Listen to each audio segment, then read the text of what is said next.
Let's start by telling you that President Bola Tinubu has sent a delegation to Vatican City to attend the burial of His Holiness Pope Francis on Saturday, April 26. According to a statement by presidential spokesman Bayo Nanuga, Senate President Godswill Akpabio is at the head of the 5-member delegation. Other members of the delegation are the Minister of State Foreign Affairs, Ambassador Bianca Odumegu Ojukwu, Archbishop Lucius Uwujuru Ugorji, President of the Catholic Bishops' Conference of Nigeria, Archbishop of Sokoto Diocese, Matthew Hassan Kuka, and Archbishop of Abuja Diocese, Ignatius Kaigama. The delegation will formally deliver a letter conveying President Tinubu's condolences on Pope Francis' passing to the acting head of the Vatican. Meanwhile, cardinals gathered for a 4th time in Rome on Friday to plan the transition of leadership following Pope Francis' death. The meetings are led by Cardinal Kevin Farrell, the Camerlengo who manages Vatican affairs until a new pope is elected. In line with tradition, the conclave to choose Francis' successor must begin between 15 to 20 days after his passing. Only cardinals under the age of 80, currently about 135, are eligible to vote. Meanwhile, preparations continue for Saturday's funeral in St. Peter's Square. Heads of states including U.S. President Donald Trump and Ukraine's Volodymyr Zelensky are arriving in Rome, and security has been intensified with airspace restrictions, rooftop snipers, and additional checkpoints around the Vatican.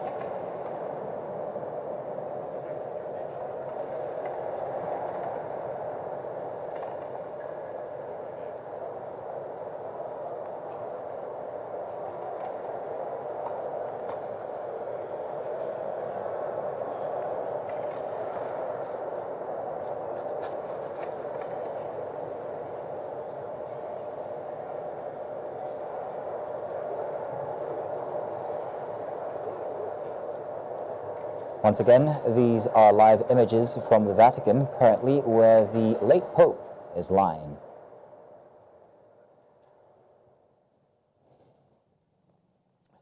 To yet another passage, the Holy Trinity Catholic Church in Abuja has held a memorial mass in honor of former Minister of State for Foreign Affairs, Dubem Onya. Family members, friends, and well-wishers gathered to pay their respects, remembering the man they described as a patriotic elder statesman. News Central's correspondent Joshua Marai reports from Abuja.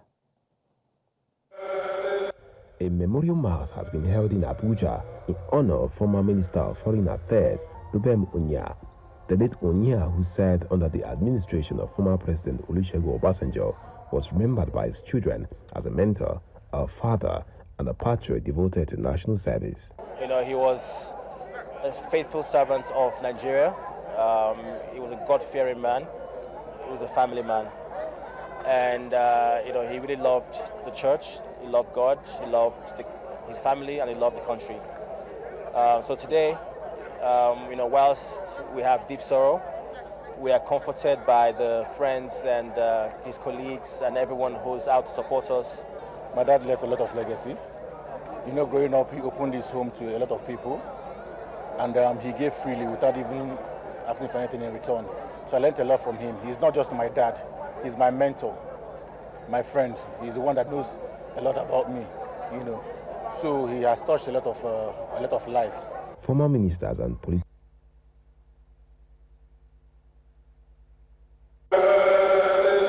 A memorial mass has been held in Abuja in honor of former Minister of Foreign Affairs, Dubem Onya.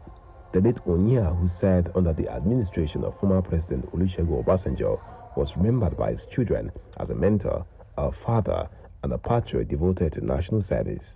You know, he was a faithful servant of Nigeria. He was a God-fearing man. He was a family man.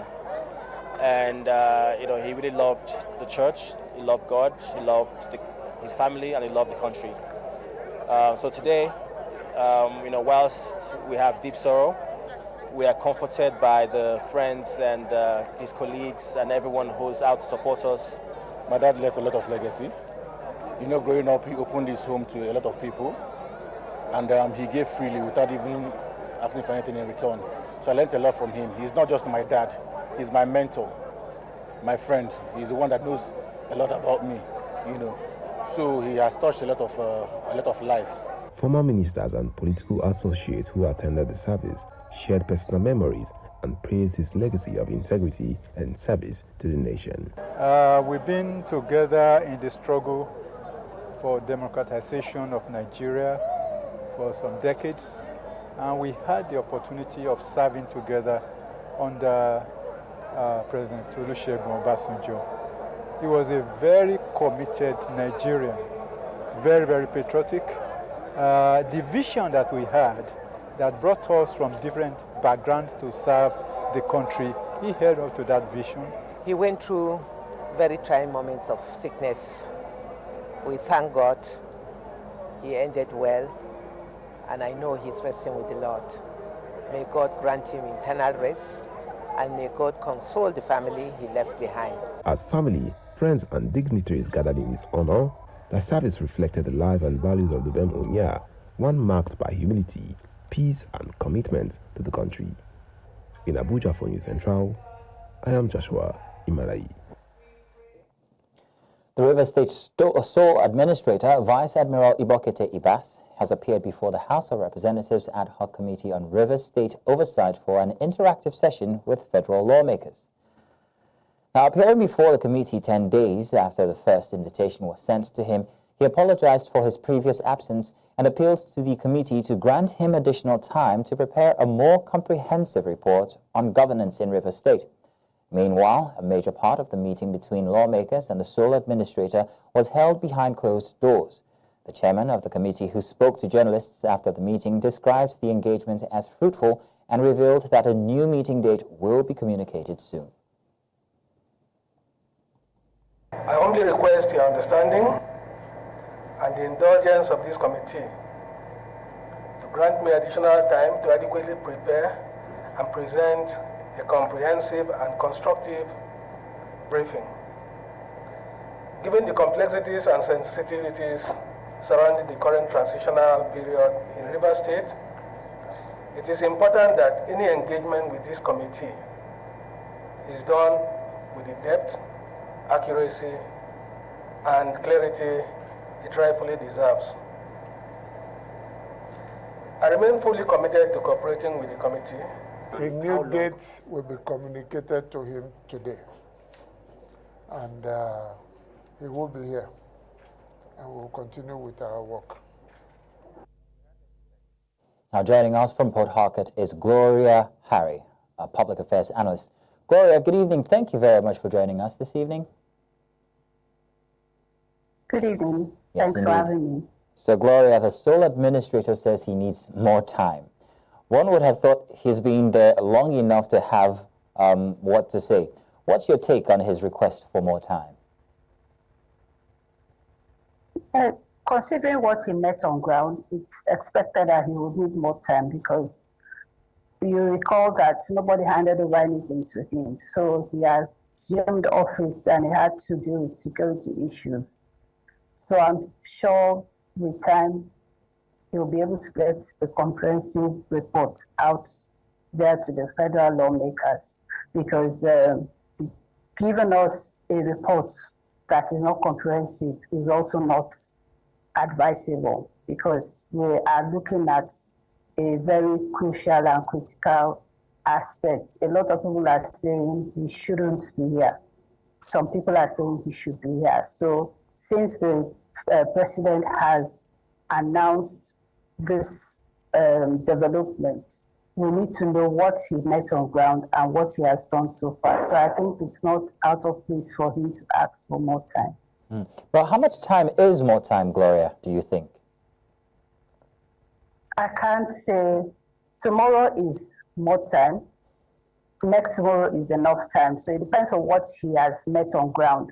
That would determine how long he will take. But I'm hoping that he shouldn't take too long to address any issues that might be before him to present this report. I'm hoping that it shouldn't take longer time, or like I've said, long short is relative. So we're hoping that in a few weeks or days, he should be able to tell us he's ready with the reports. Indeed. Perhaps tomorrow, maybe in a few weeks. But Gloria, you are based in Port Harcourt. What exactly would you consider to be his achievements so far since he took office? Well, we've not had threats, people threatening to blow up pipelines or pipelines going up in flames, or groups coming out, even if we have the women protesting almost on a regular basis, asking for him to come, then another group saying he shouldn't come. There's relative peace. There's peace in Rivers State. We are all going about our businesses. The only thing is, as politicians, we're hoping that the political issues should be resolved as quickly as possible, because when there's no democratic structure, then a lot of things are also pending. So if it comes to the state of affairs, like the peaceful nature of the state is peaceful. We don't have any security issues, just politicians are apprehensive. Those on the two divides, we're all hoping that our interests will be protected at the end of the day. At the end of the day. Oh, one of his aides was quoted as saying that those who have continued protesting since he resumed are testing his patience. Is that so, do you think?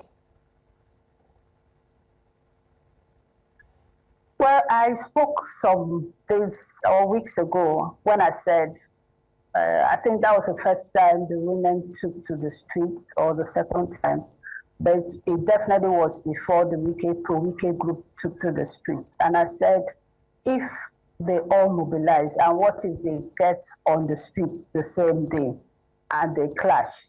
There will definitely be chaos. So we don't need those distractions now. They've made their point. They want the governor to come back. That's Governor Sim to come back. They've made their points. And the other people too have made their points that they don't want him to come back. Now, the issues on ground are beyond protests on the streets. When those issues on ground are resolved, then maybe the tenure of the sole administrator will be at the end of the 6 months. There will be no need for us to extend, or for them to extend, the state of emergency in Rivers State. I've also heard people say that people are not dying, people are dying in other states. They're not announced or declared state of emergency in those states. And I begin to wonder, because in 2015, we had a situation where people were killed on a daily basis. You're a journalist, you remember Rivers of Blood, that was what it was tagged. Now, the level at which groups were coming up, threatening, and fire and brimstone, saying if this happens, we'll do this. If this does not happen, we'll do this. It was enough for the president to become apprehensive. It was enough for him to become concerned, because Rivers State is the treasure base of the nation. And if anything happens to any oil facility in Rivers State, we're not just going to talk about just Rivers State, but we're going to have an economic crisis. So I think that was maybe one of the reasons why they had to step in, the federal government, to stop whatever calamity that was about to happen. So for me, I've always said, let's give peace a chance. It doesn't matter what happens. Whoever was there, like the governor was there, he knew what the consequences of his decisions were, and he took those decisions. So if today his supporters are saying he should come back, they have the right to do that. But I think they're taking it too far. They protested enough. So let's just give peace a chance. Well, Gloria Harry, thank you very much for joining us this evening with your advice. Thank you. Thank you, sir. Welcome back. Now to security matters. Gunmen suspected to be pirates have abducted 20 passengers traveling to Cross River State from Ono in Akwa Ibom State. The passengers were traveling by boat, which is considered a preferred mode of transportation in both states due to the dilapidated state of Calabar-Itu Federal Highway. The police spokesperson in Akwa Ibom, Timfon John, confirmed the incident on Friday. She said the police in Akwa Ibom is collaborating with their counterparts in Cross River to ensure the victims were released unhurt. The operations of pirates along the Calabar waterways have remained a threat to passengers, travel and businesses between Okayobom and also Cross River State. Now, no fewer than 15 passengers have been abducted by gunmen along the Adoka-Naka road in Gwer West, local government area of Benue State. Yakubu Onu, secretary to the Nigerian Union of Road Transport Workers in charge of high-level unit, confirmed the incident to journalists. Onu said 2 commercial vehicles traveling in opposite directions were targeted by the attackers. Daniel Abomtse, the Tonsin of Gwer West, said the abduction occurred just 3 kilometers from Naka town. He said 2 commercial buses were hijacked and some passengers were taken away by the attackers. Now, in the meantime, the district head of Jatoaka in Kwande local government area of Benue State says residents are growing increasingly desperate following continued attacks on communities by suspected herdsmen.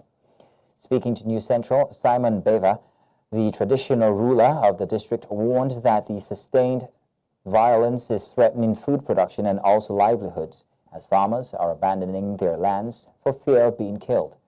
The attacks, which locals say have persisted since March, have left several communities in Jatoaka deserted. Beva revealed that many farmers in affected villages have now relocated to safer areas and are too afraid to return to their farmlands. Stakeholders are calling for a more coordinated and proactive security response to halt the killings and restore peace in the troubled communities. Kwande is one of the several local governments in Benue Northeast Senatorial District affected by recent attacks, with Ukum and Logo recently witnessing renewed violence blamed on armed herders and bandits. Still now, this district, there are about 4 districts. Nobody is going to farm, and the people are farming. And the people are people that were farming, making yams, rice, cassava, guinea corn, and everything. Nowadays, no person is going to farm till today. We are here in Jatoaka here, about 4 districts are here, this place. Come and hang out themselves in Jatoaka here. If you move about this wire load, this is Gashimbra road, going to Taraba State. If you go about 4 kilometers, you can't move from 4 kilometers, you alone. Already the security people will be accompanying you to go there. So we are just desperate. Our people are desperate. Security agencies, they have been trying their best. They will just send some shoulders, the Mopo unit and some other police officers.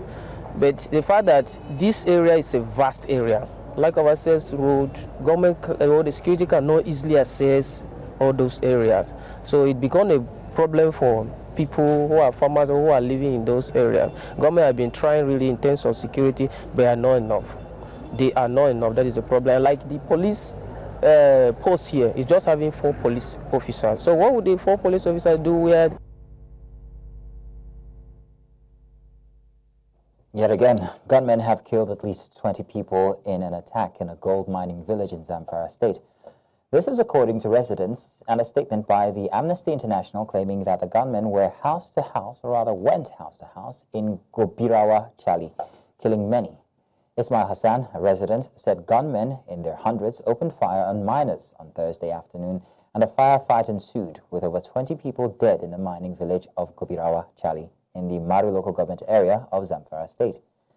Another resident, Isa Ibrahim, said they had recovered 21 bodies following the attack and that several were injured.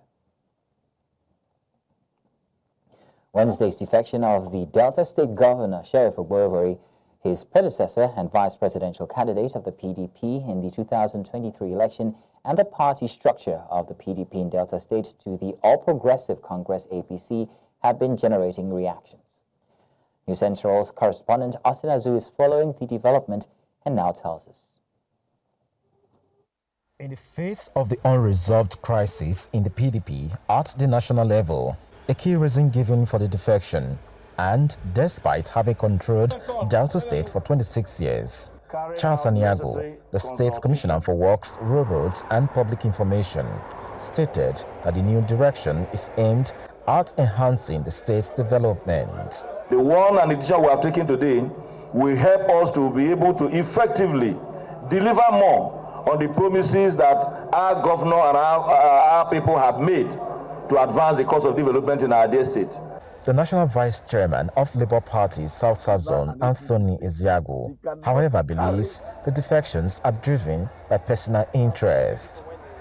Ezeagu maintains that the defections may not necessarily translate to electoral success for the APC, citing potential crisis within the party in the coming days.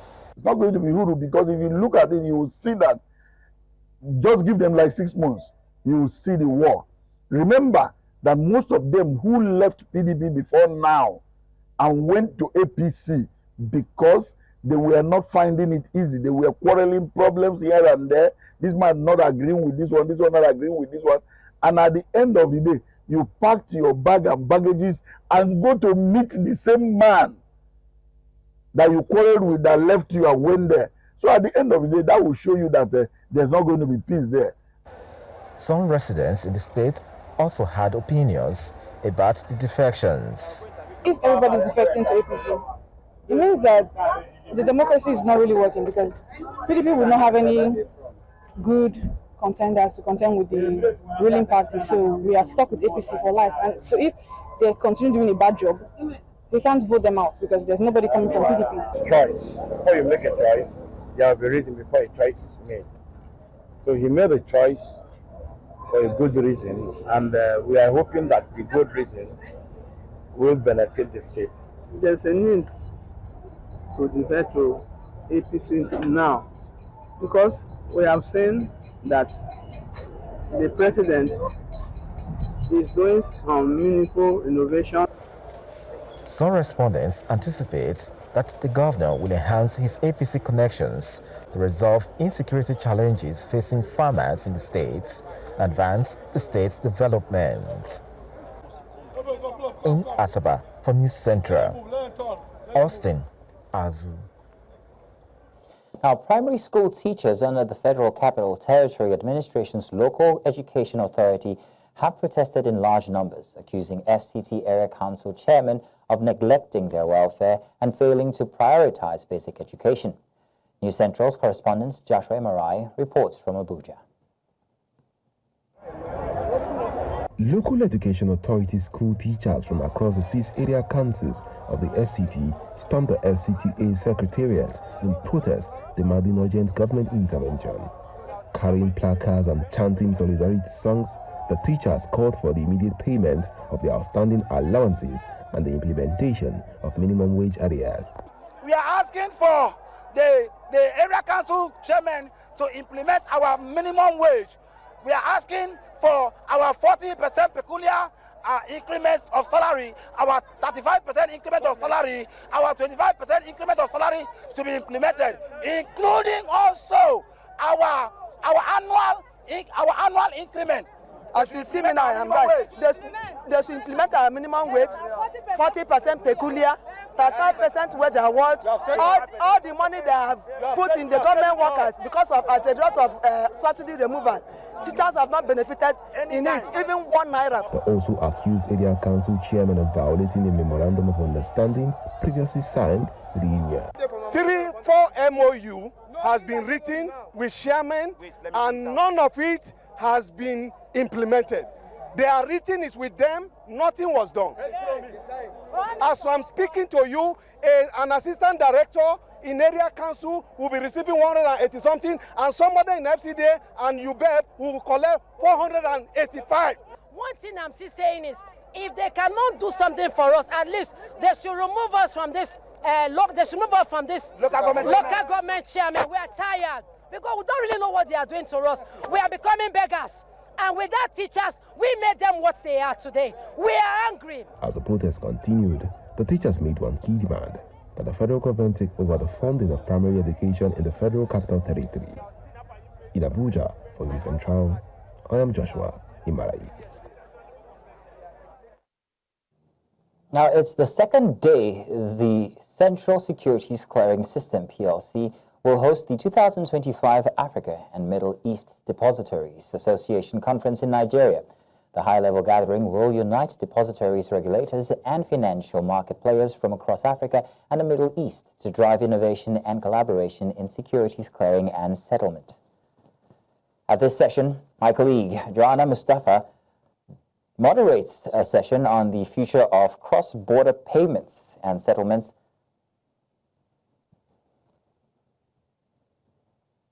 But you know, with the scale and the volume that is happening on larger corporate transactions, there are requirements that need to be met. So the answer to the question is yes. It's already happening near real time today, but instant is already happening on a person-to-person basis right now. And I think, you know, Andrew, you've said it all. The card networks have decoupled their business to leverage their global footprints so that we're able to deliver instant or non-carded payments from a remittance and cross-border payments perspective. MasterCard also has MasterCard cross-border services. We've actually deployed with quite a few banks in Nigeria and connects to all our over 200 territories globally, right? Where you're able to make, and when we say near instant, we're talking 3 minutes, right? We're able to make instant transfers to any country that MasterCard has an operation in, and that's over 200 locations. I mean, we are bounded by regulation and what regulation permits, so you still have those transaction limits, whether it be P2P or B2B, but the reality is that feature is here already because the schemes have delivered those solutions in market. The conversation we now need to have with our partners is how do we build the right use cases to drive scalability? How does it apply to your business? How does CSCS now leverage these rails to further connect with its consumers? And these are the opportunities that I think are you know, pertinent that need to be unpacked.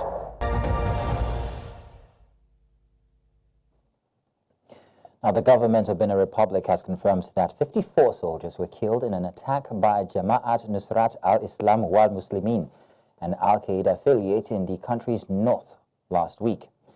This official death toll is lower than the 70 casualties claimed by JNIM following raids on 2 military posts in northern Benin on Saturday.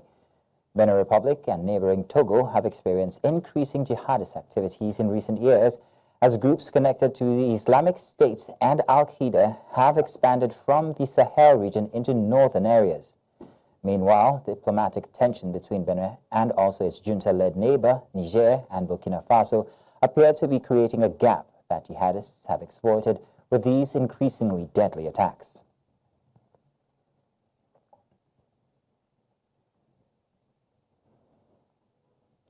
And volunteers in southern Morocco have launched a cleanup campaign on the edge of the Sahara, collecting between 400 and 600 kilos of waste in just 5 hours.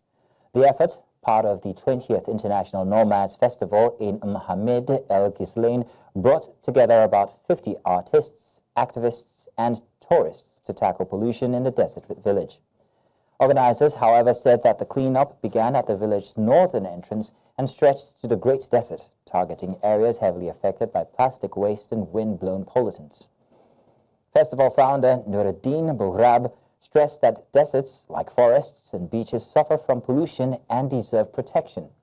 Meanwhile, anthropologist Mustafa Naimi linked the rubbish to mass plastic production and poor recycling. Morocco, with nearly 37 million people, has generated over 8 million tons of household waste annually. Campagne de sensibilisation dans les forêts ou au bord de la plage, mais c'est vrai que le désert, on n'a pas encore vu, c'est assez inédit, mais c'est tout aussi important parce que c'est notre planète, c'est la même planète. Ouais, je pense qu'aujourd'hui, même pour les nomades, parce que les nomades ils vivent la plupart du temps avec des animaux, et les animaux c'est pas agréable pour eux de consommer du plastique, donc c'est plus les épargner aussi. Donc pour moi ça reste quelque chose vraiment d'hyper important pour les animaux et pour même l'humain quoi. حملة شارك فيها شباب غيور على المنطقة وفنانين وفعاليات أجانب، يعني الكل كان سعيد أنه يشارك في هذا الفعل النبيل جدا، وهذا الأول إشارة النداء الصحاري التي بدأت تستغيث. التجربة الفريدة اللي قمنا بها في الدورة العشرية للمهرجان الدولي للرحل بدأت من مدخل محاميد الغزلان في الجانب الشمالي الذي يحاذي الصحراء، واللي كيعرفوا حتى الوت حتى هو مهم، ومشينا به حتى النهايه ديال القريه اللي هي بدايه انطلاقه الصحراء.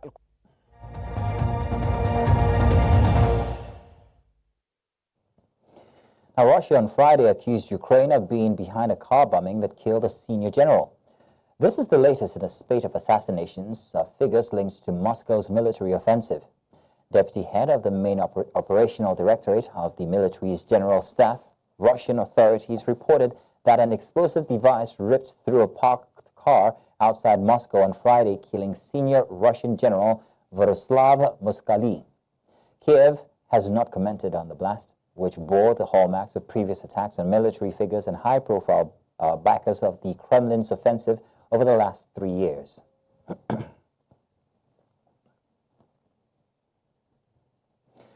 Pakistan has warned that any attempt by India to block the flow of water from the Indus River would be considered an act of war, following escalating tensions in Kashmir. The warning came after India blamed Pakistan for a deadly shooting in Pahalgam, Kashmir, which left 26 civilians dead, the worst such attack in decades. Indian forces have launched a major manhunt, naming 2 Pakistani nationals among the suspects. Troops exchanged fire across the line of control overnight as Pakistan denied involvement and condemned India's malicious campaign. India suspended a key water-sharing treaty, downgraded diplomatic ties, and restricted visas. Pakistan responded by expelling Indian diplomats and shutting its main border crossing. The UN has urged both nuclear-armed nations to exercise maximum restraint and resolve disputes peacefully. Pakistan vehemently rejects the Indian announcement to hold the Indus Water Treaty in abeyance. The treaty is a binding international agreement brokered by World Bank and contains no provision for unilateral suspension. Water is a vital national interest of Pakistan, a lifeline for its 240 million people, and its availability will be safeguarded at all costs. Any attempt to stop or divert the flow of water belonging to Pakistan, as per the Indus Water Treaty, and the usurpation of the rights of lower riparian will be considered as an act of war and responded with full force across the complete spectrum of national power. Now, a sharp diplomatic clash is unfolding in Latin America as Venezuela levels serious accusations against El Salvador's president. Venezuela's Attorney General, Tarek William Saab, has accused President Nayib Bukele of engaging in human trafficking, claiming Bukele is charging the United States $7 million to detain 257 Venezuelan migrants in El Salvador. In a televised interview, Saab described the arrangement as a criminal act and vowed that Bukele would be held accountable by the international community. The migrants had been deported from the U.S. as part of ongoing immigration enforcement efforts. The El Salvadoran government has not yet publicly responded to the allegations, but the accusations are expected to fuel further diplomatic tensions across the region. De trata humana es porque le está cobrando $7 millones por tener encarcelado a estos 257 venezolanos en El Salvador. Es decir, él está haciendo un negocio. Él está haciendo un negocio sucio. A mí me parece algo inmoral en extremo, aparte de criminal, con la vida de 257 venezolanos. Es decir, estamos ante la presencia de un criminal sumamente peligroso que yo estoy seguro en cualquier momento la justicia internacional va a ir contra Bukele por este caso. Es mi opinión. Yo creo que eso va a ocurrir. En cualquier momento va a ocurrir. And tensions over immigrations are flaring in the Dominican Republic as protests break out in the capital. Dozens of demonstrators organized by a nationalist NGO gathered outside the National Palace in Santo Domingo on Friday, demanding that President Luis Abinader put an end to what they call the Haitianization of the country. The protest comes amid an aggressive government crackdown on undocumented migrants, largely targeting Haitians. President Abinader, re-elected in May 2024, campaigned on promises to tighten immigration policies, vowing to expand the border wall and ramp up deportations. According to official figures, more than 84,000 people have already been expelled in the first quarter of 2025. Last year saw a total of over 276,000 deportations. The protests highlighted deep divisions over national identity, migration, and security, issues that continue to dominate the political landscape. Estamos pidiendo que lo que está pasando en los hospitales se implementen en todos los hospitales del país. También una revisión del registro civil dominicano antes de la nueva cédula para limpiar el desastre que ha habido en los últimos 25 años, que hubo una irresponsabilidad con el registro civil. Amnistía Internacional ha ordenado, como si nosotros fuéramos prácticamente una colonia suya, de que República Dominicana y el gobierno detenga las deportaciones de parturientas, pero nadie se dirige a construir los hospitales en Haití. Nosotros le decimos al gobierno que tire para adelante, que este pueblo, si ellos hacen lo que tienen que hacer, si el presidente le da la patada a la puerta y defiende la dominicanidad, el pueblo estará ahí presente para defender el país ante los organismos internacionales, porque este país es de nosotros y lo vamos a defender hasta la muerte. Como lo valora el pueblo, ¿usted sabe cómo lo valora el pueblo? Que hace 6 años en campaña, él dijo que en un año de su gobierno ya no habría un solo ilegal. Entonces su respuesta está contestada ahí.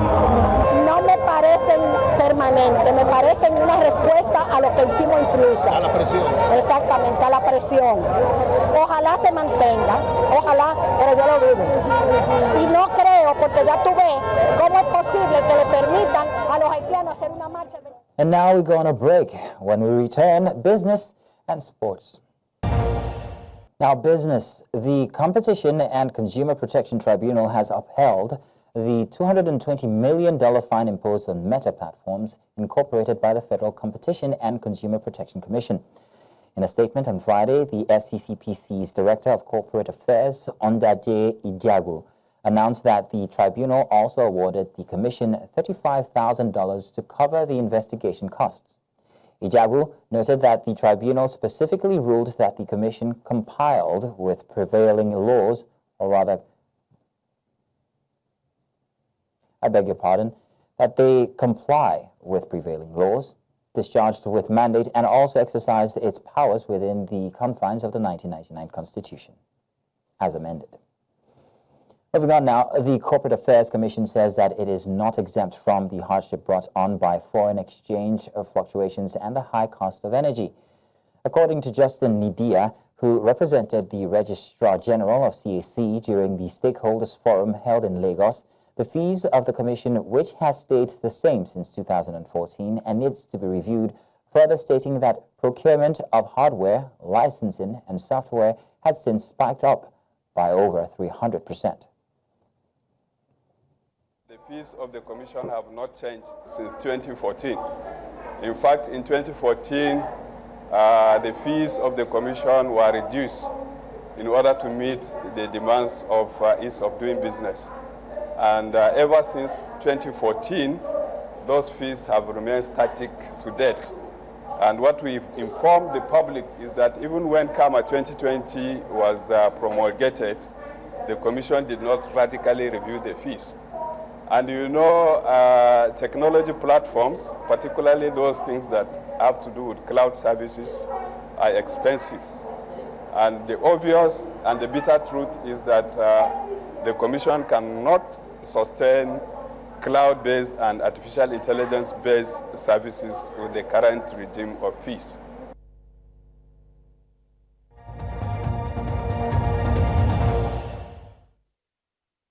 Our sports. The Nigerian football community is mourning the death of Alhassan Tazi Aziz at the age of 63 after a brief illness. An omnipresent figure in Nigerian football, he was two-term chairman of the Nigeria Referees Association and vice chairman of the Lagos State Football Association. He also served in several football committees. Now, admired for his sportsmanship and integrity, Tazi Aziz rose from being one of the best referees in his era to becoming an astute football administrator.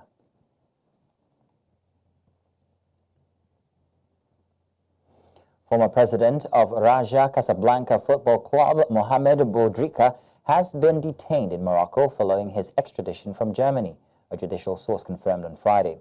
The 41-year-old was placed in pre-trial detention at Casablanca's Okacha prison under orders from an investigating judge.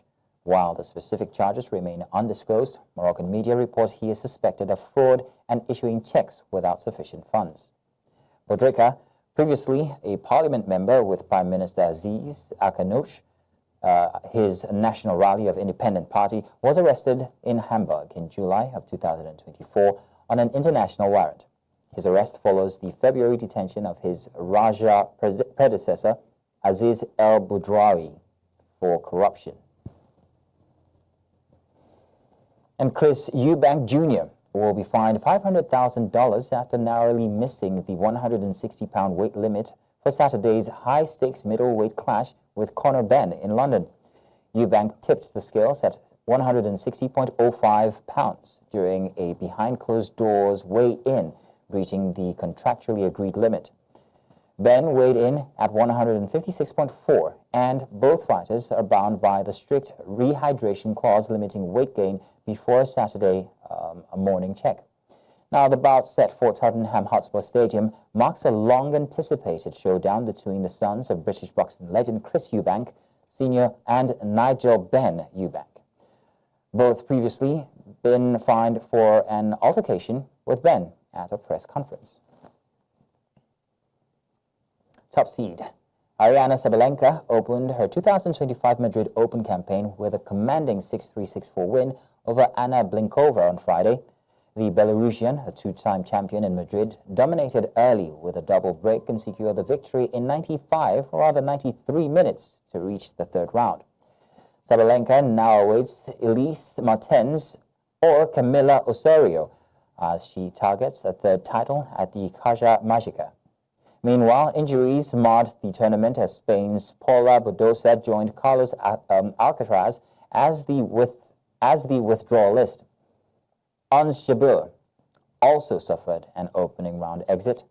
On the men's side, Alexander Zverev and both the Karudolo brothers advanced, while Felix Anga Alisime slumps continued with a straight set loss to Juan Manuel. And in more sports news, World Athletics has officially cancelled the 2025 Road Running Championship after failing to secure a new host following the event's removal from San Diego. Originally scheduled for September 26 to 28, the global road running event was left without a venue last month. Despite discussions with several potential hosts, the governing body cited insufficient time for essential planning and also preparations, especially for both elite and mass race elements, as the reason for cancellation. Talks with interested cities may continue for further editions.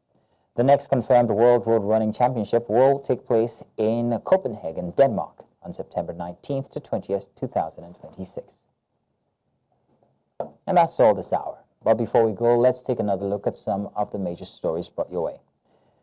President of the Senate, Godswill Akpabio, is leading Nigeria's delegation to the Vatican City for Pope Francis' funeral. And at least 15 passengers have been abducted by gunmen along the Adoka-Naka road in Benue State. Republic of Benin has confirmed 54 soldiers killed in jihadist attack. Now, do remember, you may send your eyewitness reports to the WhatsApp number on your screens now. And do follow us on social media. We are at News Central TV. You can watch News Central live on DSTV channel 422, GoTV channel 23, Star Times channel 274, Evo TV, and of course on YouTube. Many thanks for watching. My name is Mazino Appeal.